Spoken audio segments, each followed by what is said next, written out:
I call Raymond Ho. Thank you, Mr. Speaker. I rise to support this bill. As part of my contribution, I'd like to pay tribute to the former Minister of Commerce, the Honourable Lian Dazhao, who introduced this bill in September 2008, and the current Minister, the Honourable Simon Pa, who adopted this bill. The proposals in the bill are part of the work programme supporting the Memorandum of Understanding on Business Law Coordination with Australia. The Honourable Lian Dazhao, together with the then Treasury of Australia, signed the Memorandum of Understanding in February 2006, which is the centrepiece of the single economic market agenda with Australia. The primary objective of this bill is to facilitate cooperation between the Commerce Commission and its overseas counterparts, and most notably the Australian Competition and Consumer Commission, namely ACCC. Both the Commission and the ACCC were of a view that the constraints on cooperation are impeding trans-Tasman investigations. Therefore, the bill amends the Commerce Act 1986, the Credit Contracts and Consumer Finance Act 2003, and the Fair Trading Act 1986, and proposes improving and enhancing cooperation by enabling the Commission to A, exercise its statutory information gathering powers to assist an overseas competition authority, and B, provide any information acquired under its powers to an overseas competition authority. Having said that, Mr. Speaker, it sounds like this bill is addressing international cartel investigations because they are the area where these powers will have real relevance and application, but the scope of this bill is much wider. Indeed, the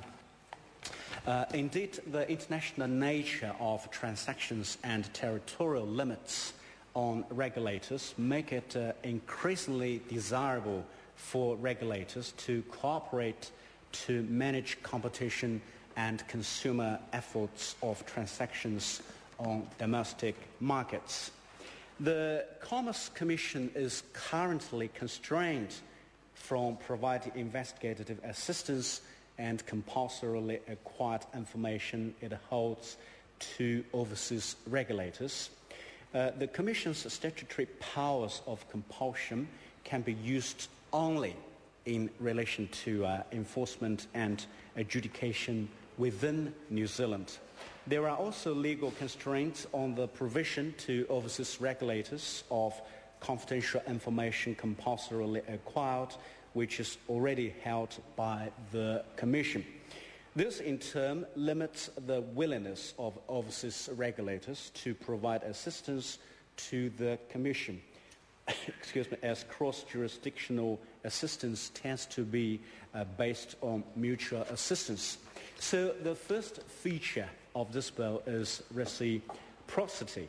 Without reciprocity, it is pointless to see how assisting an overseas regulator carrying out its functions promotes competition in New Zealand markets, given the Commerce Commission's core function is to promote competition in markets for the benefit of New Zealanders.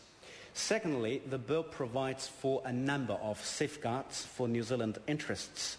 This includes consideration of matters such as the nature of relevant overseas competition or consumer protection laws, any relevant privacy issues, and the framework in the overseas jurisdiction for dealing with what will generally be sensitive information. The third feature relates to the maintenance of privilege.